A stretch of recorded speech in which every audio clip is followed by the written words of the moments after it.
here are the most epic last stands in history. Number 1, the attack of the dead men. Okay, we're starting off with one of the most disturbing last stands of World War I. And honestly, you feel me? Everybody from YouTube say hi, Twitch. Everybody from Twitch say hi, YouTube. Hi. We are watching some of the best last stands in history. Videos is brought to us by Serious History. You feel me? How about y'all buckle up and let's watch this video, man. This was probably the closest thing to a real-life zombie encounter. It's I heard about this one, 1915, and the horrors gas. of modern warfare are on full display throughout Europe in the Great War. New weapons are being deployed into combat on a daily basis with horrific, never-before-seen results, and this story is no exception. The German army has begun its advance into the Eastern Front and has its sights set on Ozovik Fortress, a stronghold near the western border of the Russian Empire. This fortress was an extremely important choke point, as it controlled one of the only rail lines into the area. The Germans had been attempting to take Ozovik since the previous year, but had met heavy resistance from the Russian defenders stationed there. Though often outnumbered 10-1, the Russians have managed to hold the fort through 2 aggressive assaults with a fighting force of only around 900 soldiers and militia. By late summer, German Field Marshal Paul von Hindenburg demanded that Ozovik be taken by any means necessary. And so, on August 6th, when the winds were favorable, the Germans unleashed a horrific new weapon on the men within the fortress walls. At 4 a.m., the Germans began firing their artillery at the fortress, and the Russian defenders braced for impact.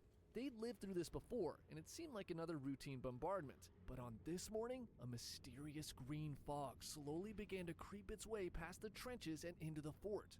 When the mist reaches the Russians, their eyes begin to burn. They start coughing uncontrollably, and as they take painful breaths of the green fog, their lungs quickly fill with blood. In a panic, a soldier turns and sees his comrade collapsing to the ground in a painful coughing fit, blood streaming from his eyes, nose, and mouth. The Germans had used chlorine gas against the helpless defenders, which on contact with soft tissue turns into hydrochloric acid. The Russians had no gas masks and were literally being dissolved alive by the deadly green fog. Men stationed near the back of the fort scrambled to douse pieces of cloth with water and urine and wrap their faces in a desperate attempt to survive the gas attack. But it proved futile, and within minutes the 900 defenders all appeared to be dead on the ground. An hour or so later, the Germans donned their gas masks and began their march into the fort. As they neared the trenches, they were greeted by the horrifying effectiveness of their new chemical weapon. Bodies of dead Russian soldiers lay twisted in agony, all seeming to have passed choking on their own blood. Their hopeless attempts at makeshift face masks stained red cling to their faces. Their blinded eyes, raw like ground meat, stare into the sky, unable to be closed again. These German soldiers had never experienced the horrors of chemical warfare up close and are completely disturbed by its inhumane results. But as they march into the fort, they begin to hear rustling from amongst the dead bodies. Haunting groans followed by gurgling deep coughs begin to echo throughout the fort, and slowly, one by one, the once dead Russian soldiers begin to drag themselves to their feet. The Germans step back in disbelief as they watch the corpses of the defenders seemingly come back to life. Blood streaming from their eyes and nose, and their painful coughs send bloody pieces of lung flying out of their mouths. The undead Russians, clutching their bayonets, slowly begin lurching forward as if possessed by vengeance itself. Suddenly, defensive artillery fire echoes out, and the Germans look up to see more undead men manning the cannons. The reanimated Russians begin charging at the Germans, who all turn and run in a full-blown panic. The undead defenders open fire on the fleeing German soldiers, and hundreds are shot down. Some are so desperate to flee from the sight of these unholy warriors that they impale themselves on the barbed wire lining the trenches, and many more are trampled to death by fellow soldiers running in horror. The German army retreats from Ozovik, and the siege is called off. The fortress remains in Russian hands. Though the 60 or so Russian defenders who survived the gas attack most likely met their end shortly following their last stand, they lived long enough to see Ozovik successfully defended for one final time. The fort was never taken by force. Instead, the Russians dismantled it in a strategic retreat a few weeks later. Yes! Die in the name of the Emperor, heretic scum! Cut! Hey, guys, we can't be gaming on set, remember? Oh, sorry, boss. But this game, Warhammer 40,000 Tacticus, is straight fire, bro. Is this a mid-video Tacticus? advertisement? I think I've We heard don't that. do those, Yeah, sorry. Tacticus is a Let me help turn-based you out with strategy game based in the Warhammer 40,000 universe. But you don't need to know much about the lore to play it, though. It's really fun. Since you're already playing games anyway, why not earn some free rewards while you're at it? All Then you y'all need gonna to hit do me is with a download YouTube buffs ad? that are running Yeah, in the someone give background me as you play. premium. Now in his 70s, his health has begun to fail. Oh, shit. And home to the rulers of sets his sights of steam. The game is till February 1st. Fun, try it out. Number 2, the Siege of Sigidvar. The year's 1565, and the Ottoman Empire has quickly grown into one of the greatest empires in history. Under the leadership of Suleiman the Magnificent, the Ottomans have steamrolled their way westward and now find themselves on the doorstep of Europe. He sets his sights on Vienna, the last line of defense to the European continent and home to the rulers of the mighty Habsburg Empire. Throughout his 4-decade reign, Suleiman has truly lived up to his nickname, but now in his 70s, his health has begun to fail. If he was to make a play to invade Europe, it needs to be done now. So on April 29, 1566, he assembles his army and begins his final march towards Vienna. But on his way there, his troops run up on this small fortress called Sigidvar that refuses to surrender. The fortress is commanded by a man who'd been a constant thorn in his side, the Croatian Count Nikola Zrinski. Now by this time, Zrinski and Suleiman were very familiar with each other. Zrinski had played a key role in defending Vienna when the Ottomans first attacked in 1529 and had been a part of many successful defenses against Suleiman's forces. As a faithful Christian, he hated the Ottomans and had devoted his life to guarding Europe from their rule. Knowing that Zrinski was stationed at this fortress, Suleiman orders his men to stop and set up camp. They'll take Sigidvar in a few days and crush this annoying pest once and for all before marching on Vienna. So on August 1st, Zrinski looks out at this mass of Ottoman soldiers piling up across the moat of his fortress, and he knows things are going to get bad real quick. He has with him just 2,300 Croatian and Hungarian defenders. Even if he were to send for reinforcements, they would still be no match for such an enormous army. More likely than not, his fate is sealed. But perhaps not the fate of Vienna and the Habsburgs. While he may not survive the upcoming siege, there's a chance he can stop Suleiman here and ensure he never reaches Vienna. Zrinski calls his men together, who by this time had all seen the Ottoman army outside their fort. He reminds them that it's their duty to fight to the last man against these invaders, and that he'll personally shoot any coward or deserter. Unsurprisingly, they all swear to defend the fort to the end. Now, to really get a feel for this epic battle to come, you have to understand the weirdness of the Sigidvar fortress. See, Sigidvar was in fact 3 islands, each with a separate fort: the New Town, the Old Town, and the Citadel. The only way to the Old Town is on a bridge from the New Town, and the only way to the Citadel is the bridge from the Old Town. If the Ottomans want to take the fortress, they'll have to break through Zrinski's defenses 3 times, and he was planning to make it as painful as possible. Suleiman's entire army shows up to Sigidvar on August 5th, and the sheer mass of men is a terrifying sight for the defenders. 100,000 soldiers and 300 cannons surround the fortress. But in defiance, the defenders drape bright red cloth from the fortress walls, sarcastically welcoming the Sultan's men as guests of honor, followed by a single cannon shot fired directly at the Ottoman army. A message so clear that it needs no translator. If you want this fort, you'll have to come and take it. The Ottoman siege begins on August 6th, and their cannons quickly rip apart the New Town. Against all odds, Zrinski's defenders are able to return fire and successfully stop the first assault, inflicting heavy casualties on the Ottoman attackers.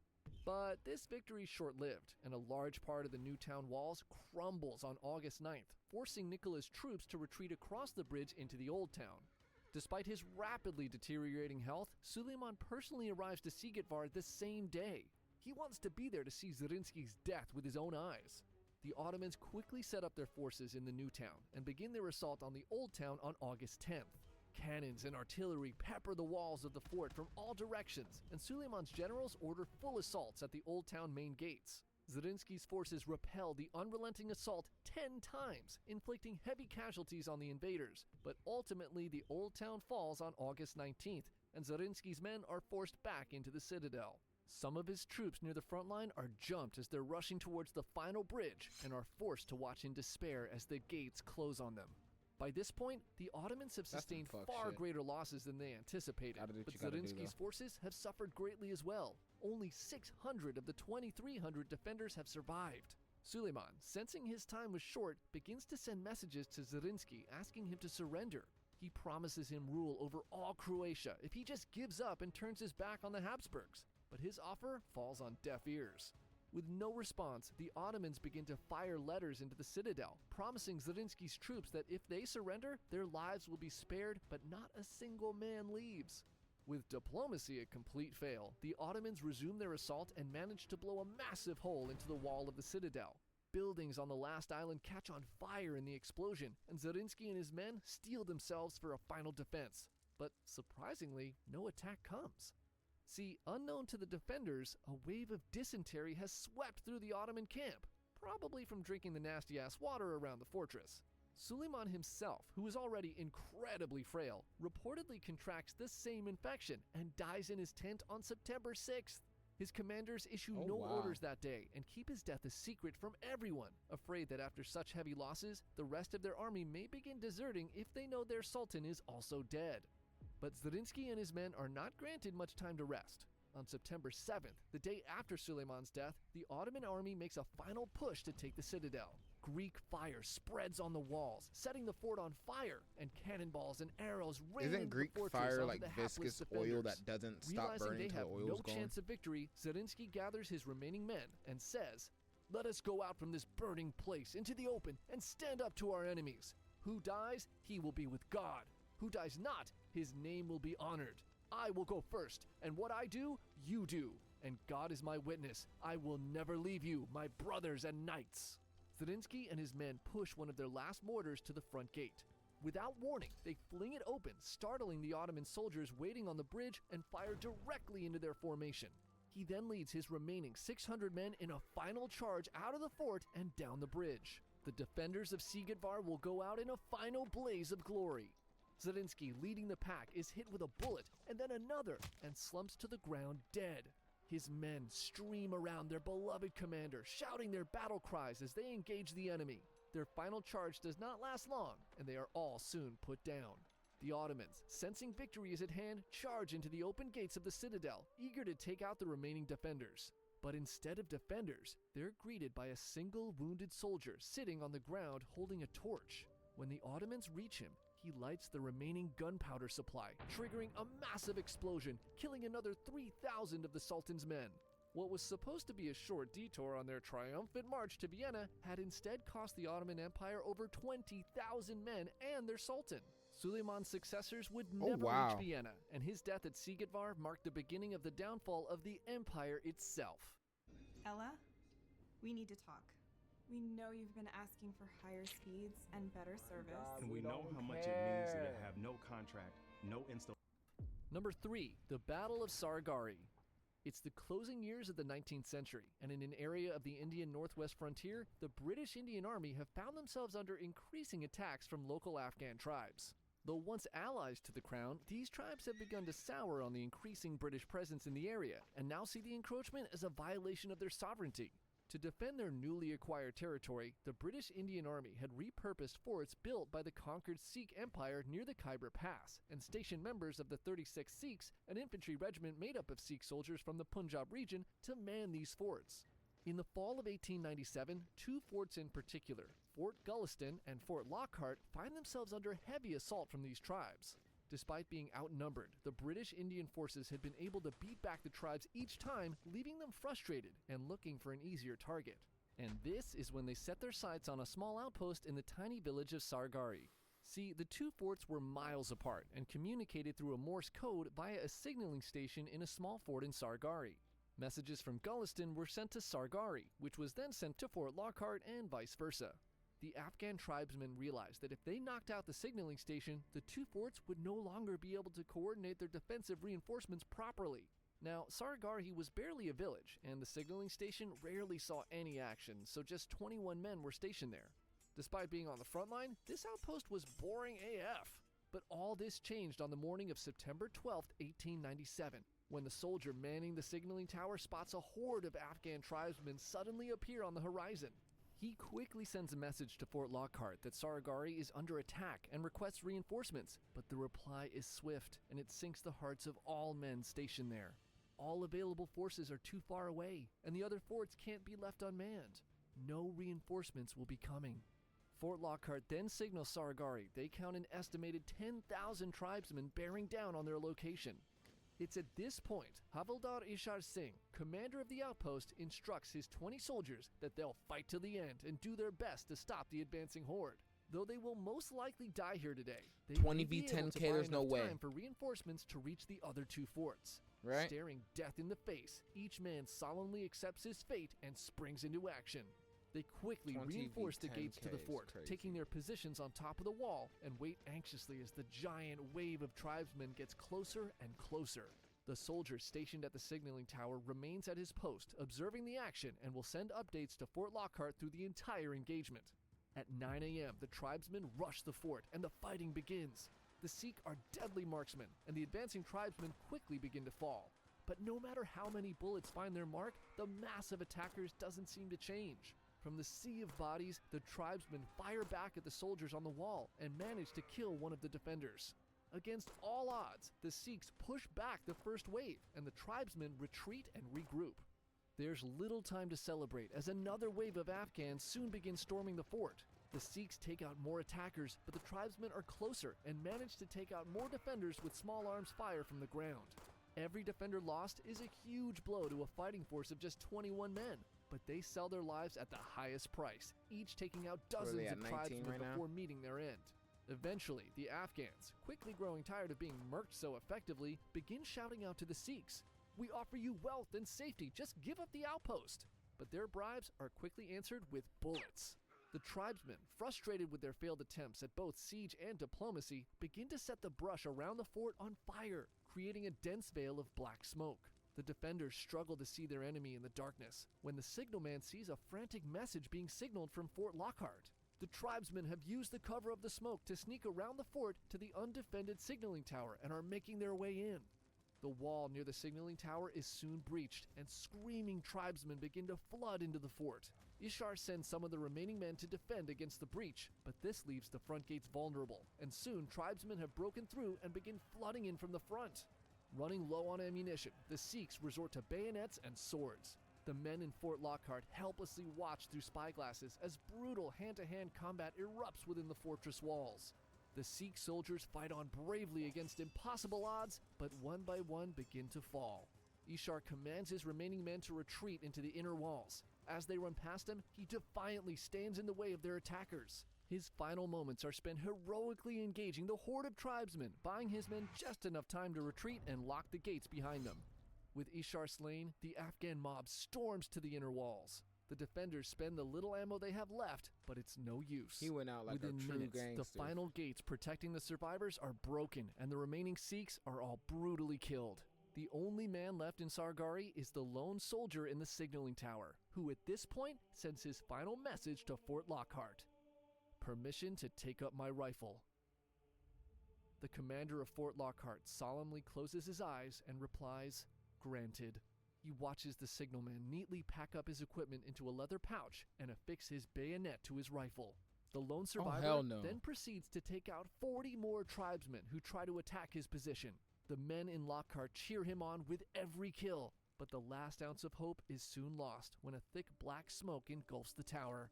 The tribesmen had set fire to the tower itself, and the last defender in Sargari is burned alive, shouting the Sikh battle cry for all to hear.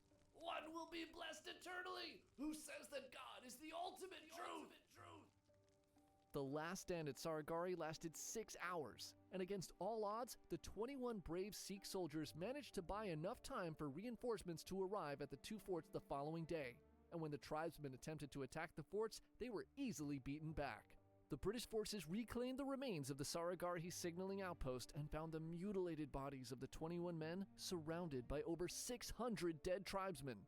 Havildar Ishar and his men stationed at Saragari were posthumously awarded the Indian Order of Merit, the highest award an Indian soldier could receive at the You time. telling me these 20 people were able to kill 600? And was equivalent to the Victoria Cross. Team FaZe out there, bro. Holy shit, bro. Thanks again to Warhammer You 40,000. mean to tell me them boys was out there really getting down and dirty before they pulled out the black smoke? The black smoke was what flipped them on their fucking ass. I ain't gonna lie. That and then running out of ammo. But yeah, that's another video for y'all boys. I just want to hit 20 minutes, so we just gonna sit here. How was y'all day, man? I don't really care. Nah, not really. You feel me?